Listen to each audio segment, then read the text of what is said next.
آج سے 20 سال پہلے تک چین معاشرتی کرپشن میں دنیا کی بدترین ممالک میں شمار ہوتا تھا۔ اس وقت کہا جاتا تھا کہ آپ اگر چینی ہیں اور سرکاری ملازم ہیں تو آپ کی ایمانداری کی قسم نہیں کھائی جا سکتی۔ 20 سال پہلے تک چین کے وزراء، میئرز اور آرمی چیفز فریجوں، واشنگ مشینوں اور مائکرو ویوز تک سے رشوت کے پیسے نکالتے تھے، لیکن پھر چین نے کرپشن کے خلاف کڑے اصول بنا لیے۔ چین نے کرپشن، رشوت ستانی اور اقربا پروری کی سزا کم سے کم سزائے موت طے کی، اور یہ اس معاملے میں کسی سے رعایت نہیں کرتے تھے۔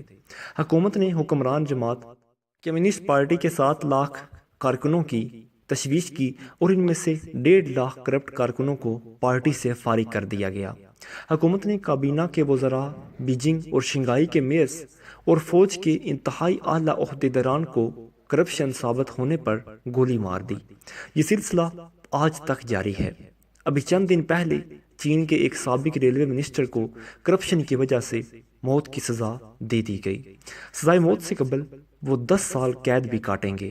آپ اس قانون کا فائدہ ملاحظہ کیجئے۔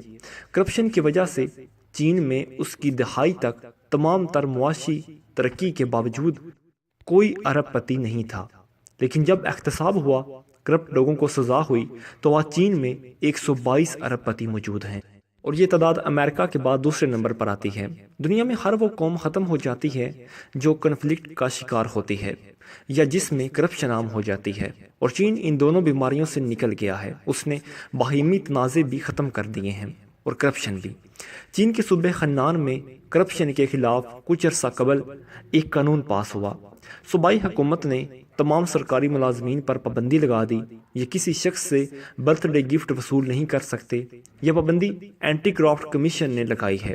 اس حکم کے مطابق جو شخص تحائف کو ذاتی فعل قرار دے گا اسے اپنے عہدے سے مستعفی ہونا پڑے گا، ورنہ بصورت دیگر اس کو گرفتار کر لیا جائے گا۔ یہ چین کے ایک صوبے کا قانون ہے۔ ہمارا ٹوٹل جی ڈی پی $240 بلین ہے، جبکہ چین کے صرف ایک صوبے کا جی ڈی پی $300 بلین ہے، اور یہ فرق صرف اور صرف ایسے قوانین کی وجہ سے ہے۔ چہرے پر نقاب لیے ایک مسلمان عورت فرانس کی ایک سپر مارکیٹ میں خریداری کر رہی تھی۔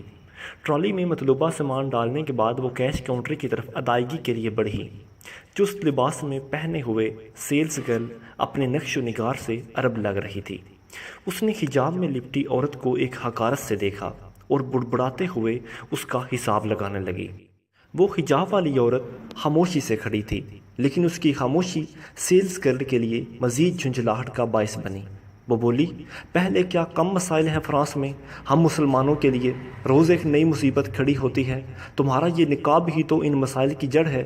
ہم یہ کیوں نہیں سمجھتے کہ ہم یہاں تجارت یا سیاحت کے لیے آتے ہیں، دین کی اشاعت اور اسلاف کی تاریخ بیان کرنے نہیں آتے۔ اگر تم اتنی ہی دیندار ہو تو واپس جاؤ اپنے وطن اور جیسے چاہو رہو، ہماری جان چھوڑو۔ پردے دار خاتون نے اپنا پرس کاؤنٹر پر رکھا اور اپنے چہرے سے نقاب ہٹا دیا۔ سنہرے بال، نیلی آنکھیں، یورپی نقوش۔ وہ کہنے لگی، میں خاندانی فرانسیسی ہوں۔ یہ فرانس تمہارا نہیں، میرا وطن ہے، پر میرا دین اسلام ہے۔ بات اور کچھ نہیں، بات صرف یہ ہے کہ تم لوگوں نے اپنے دین کو بیچ دیا اور ہم نے اسے خرید لیا ہے۔ اسلام میں بیٹی کی اہمیت۔ حضور صلی اللہ علیہ وآلہ وسلم نے فرمایا، عورت کے لیے یہ بہت ہی مبارک ہے کہ اس کی پہلی اولاد لڑکی ہو۔ جس شخص کی بیٹیاں ہوں اس کو برا مت سمجھو، اس لیے کہ میں بھی بیٹی کا باپ ہوں۔ جب کوئی لڑکی پیدا ہوتی ہے تو اللہ فرماتا ہے کہ اے لڑکی تو زمین میں اتر، میں تیرے باپ کا مددگار بنوں گا۔ حضرت سعدی رحمۃ اللہ تعالی علیہ فرماتے ہیں، ایک شخص کے مکان کی چھت میں بھڑوں نے چھتا بنا لیا تھا۔ اس میں لاتعداد بھڑ رہتے تھے۔ ایک دن اس شخص نے ارادہ کیا کہ یہ چھتا یہاں سے ہٹا دے تاکہ وہ بھڑوں کے متوقع حملے سے محفوظ رہ سکے، لیکن اس کی بیوی نے سختی سے اس بات کی مخالفت کی اور کہا کہ کیا تو چاہے گا کہ تجھے اپنے گھر سے بے گھر کر دیا جائے؟ بالکل اسی طرح یہ بھڑ بھی اپنے گھر میں رہتے ہیں۔ مناسب معلوم نہیں ہوتا کہ ہم اپنی سہولت کے لیے انہیں گھر سے در بدر کر دیں۔ اپنی بیوی کی اتنی مدلل مخالف سن کر وہ شخص اپنے ارادے کو عملی جامہ نہ پہنا سکا اور اپنے کام دھندے کے سلسلے میں باہر چلا گیا۔ اب ایسا ہوا کہ اپنے کسی کام سے وہ رحم دل خاتون اس چھتے کے پاس سے گزری تو بھڑوں نے اس پر حملہ کر دیا اور اپنے زہریلے ڈنگ مار مار کر اس کا سارا بدن سجا ڈالا۔ شوہر گھر لوٹا تو دیکھا کہ بیوی کو نہایت تکلیف میں کراہتے ہوئے اس سے کسی پل چین نہیں آ رہا تھا۔ اس کے شوہر نے اس کی یہ حالت دیکھی تو بولا، اب کیوں وبیلا کرتی ہے؟ اگر تم میرے ارادے کی مخالفت نہ کرتی تو میں ان زہریلے کیڑوں کا قلعہ کما کر دیتا۔ یاد رکھ کہ بروں پر رحم کرنا اچھوں سے نا انصافی کرنے کے برابر ہوتا ہے۔ عقل مندی کا تقاضا یہ ہے کہ سانپ جیسے موذی جانور کے حملے کا انتظار نہ کیا جائے بلکہ اس کا فوری طور پر سر کچل دیا جائے۔ برسوں کی ریاضت۔ بیان کیا جاتا ہے کہ ایک بہت ہی گنہگار اپنے زمانے کا مانا ہوا فاسق اور فاجر شخص ایک جنگل کے قریب سے جا رہا تھا۔ اس نے ایک آدمی کو دیکھا جو اپنے سامنے زمین میں ایک سوکھی ٹہنی دبائے بیٹھا تھا اور اللہ کی عبادت کر رہا تھا۔ اس گنہگار آدمی نے پوچھا کہ تم کیا کر رہے ہو؟ اس نیک اور پرہیزگار بندے نے بتایا، میں سالوں سے دنیا سے دور اس ویرانے میں اللہ کی عبادت کر رہا ہوں۔ جس دن میری یہ عبادت قبول ہوگی اس دن یہ ٹہنی ہری ہو جائے گی۔ اس طرح مجھے پتہ چل جائے گا کہ میری عبادت قبول ہو گئی ہے۔ اس گنہگار کے دل میں جانے کیا آئی کہ وہ بھی زمین میں ایک سوکھی ٹہنی دبا کر بیٹھ گیا اور عبادت کرنے لگا۔ تھوڑی دیر بعد کہیں سے ایک آدمی کی مدد کی پکار آئی۔ دونوں نے سنی اور انسنی کر دی۔ آواز دوبارہ آئی۔ 3-4 مرتبہ کی پکار کے بعد گنہگار نے نیک شخص سے کہا کہ میں ابھی بیٹھا ہوں اور اٹھنا نہیں چاہتا۔ تمہیں بیٹھے کافی عرصہ ہو گیا ہے، لہٰذا تم ذرا اٹھ کر اس کی مدد ہی کر دو۔ اس نیک بندے نے اس گنہگار شخص کو ڈانٹ کر کہا کہ میری عبادت میں خلل نہ ڈالو، میرا ارتکاز ٹوٹ جاتا ہے۔ جب مدد کی پکار مسلسل آتی رہی تو گنہگار سے رہا نہ گیا، اس نے اپنی جگہ چھوڑی اور مدد کرنے چلا گیا۔ جب تھوڑی دیر بعد مدد کر کے واپس آیا تو اس نے دیکھا کہ اس کی ٹہنی ہری ہو چکی تھی اور اس نیک آدمی کی ٹہنی ویسی کی ویسی سوکھی تھی۔ وہ تو رب ہے، وہ رب جس کی چاہے توبہ قبول کر لے۔ کبھی کبھی برسوں کی ریاست بھی ایک لمحے میں پلٹا دی جاتی ہے اور کبھی ایک ادا ہی قبولیت کا باعث بن جاتی ہے۔ باعث ہلاکت 7 چیزیں۔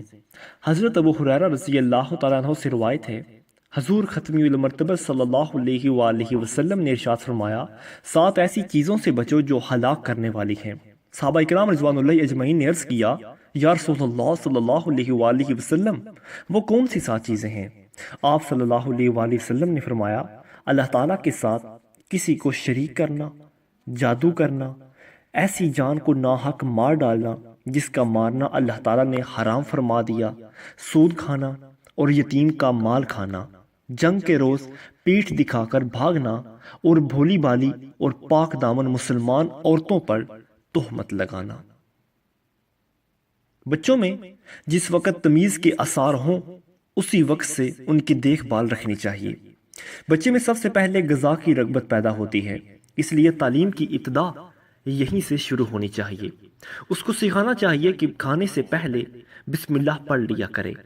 دسترخوان پر جو کھانا سامنے اور قریب ہو اسی کی طرف ہاتھ بڑھانا چاہیے۔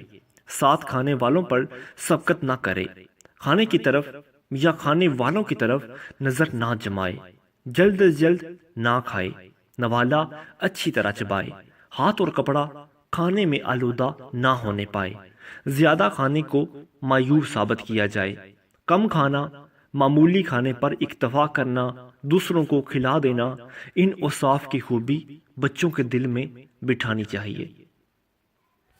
بابا جی دعا کریں یہ شادی ٹوٹ جائے، میں تو جب بھی اس کی طرف دیکھتی ہوں میرے دل میں جیسے آگ سی بھر جاتی ہے۔ خاتون کی آواز رند سی گئی، تو شادی کیوں ہونے دی؟ بابا جی نے جواب دیا، کیسے روکتی؟ بڑا بیٹا تھا، کماؤ پتر تھا، اس کی پسند تھی، کہتا تھا کہ وہاں شادی نہیں کی تو میں زہر کھا لوں گا، اب ماننا پڑا۔ خاتون آنسو پوچھتے ہوئے یہ باتیں کہہ رہی تھی۔ جب وہ مان لیا تھا تو بہو کو بھی اپنا لیتی۔ بابا جی نے خاتون کو پھر سمجھاتے ہوئے بولا، کیسے مانوں؟ بیٹے نے ہر بات میری مانی، اس کو کیا کھانا ہے، اس کو کیا پہننا ہے، کیا پڑھنا ہے، کون سی خوشبو لگانی ہے، اس نے سب میری پسند سے کیا۔ اب یہ اتنا بڑا فیصلہ میں کیسے نہ مانتی؟ اس نے مجھ سے پوچھے بغیر کر لیا۔ بابا جی نے خاتون کی طرف دیکھا اور پوچھا کہ تم چاہتی تھی کہ وہ محبت بھی تم سے پوچھ کر کرے؟ بس بابا جی، مجھ سے نہیں سہا جاتا، آگ بھر جاتی ہے میرے اندر۔ بابا جی بس دعا کریں، آپ کی دعا میں بڑا اثر ہے۔ بابا جی نے خاتون کی طرف غور سے دیکھا اور کہا کہ سوچ لے پگلی۔ خاتون نے پھر یقین سے بھرے لہجے میں بابا جی سے کہا کہ سوچ لیا ہے، بس اب اچھی طرح سوچ لیا ہے، آپ دعا کیجئے۔ بابا کی آنکھوں سے شعلے نکل رہے تھے۔ انہوں نے ایک جھلستی ہوئی نگاہ خاتون پر ڈالی اور منہ ہی منہ میں کچھ بڑبڑائے کہ انسان خسارے میں ہے، انسان خسارے میں ہے۔ اور صبح کی پہلی کرن اس خاتون کے بیٹے کی موت کی خبر لائی۔